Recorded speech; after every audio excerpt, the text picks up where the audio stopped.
No one dared wander the shores of Bunny Island after dark. The waves that lapped the beach whispered old secrets, and villagers believed that if you listened too closely, the past might pull you in. But there was one who didn't heed the warnings. His name was Kalechi, a curious boy known for his restless heart. Many had warned him about the girl who appeared by the shore at twilight.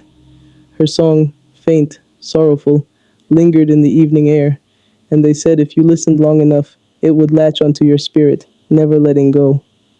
The elders spoke of her in hushed tones, calling her the lost daughter. A century ago, her father's ship had wrecked on Bonny Island's shores during a storm fierce enough to shatter the sky.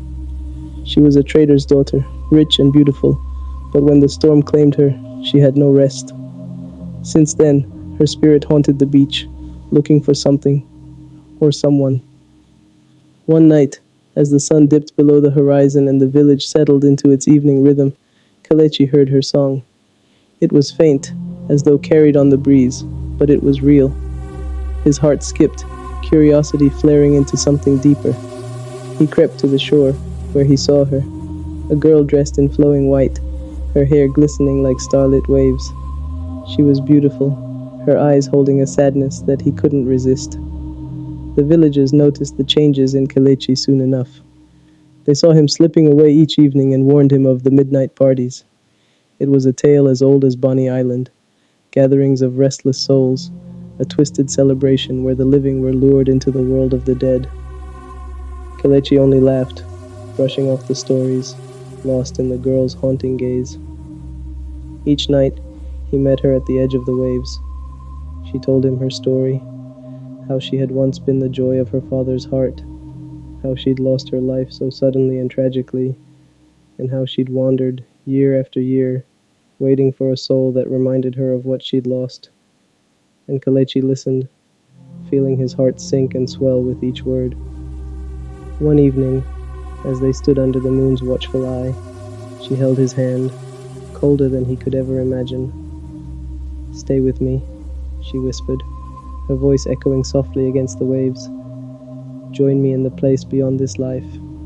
We could be together, free from pain, forever." Kalechi felt the pull deep inside, as if a piece of his spirit was already slipping away. The thought of a life with her was as tempting as it was terrifying, but the warning of the elders hung over him like a shadow. The midnight parties, the restless souls, the chance that he might never return.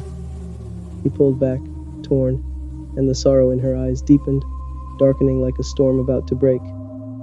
Her grip loosened, and for a moment, she looked no longer like the girl he had fallen for, but like the lost spirit she truly was, yearning and sorrowful, bound to the island by a curse no love could break. The next morning, the villagers found him lying on the shore, shivering and silent.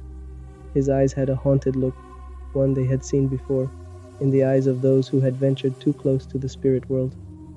Kalechi never returned to the shore at twilight, but every so often, on nights when the moon was bright, he would look toward the waves, and they say they saw her there, watching him, waiting for the day he'd join her forever.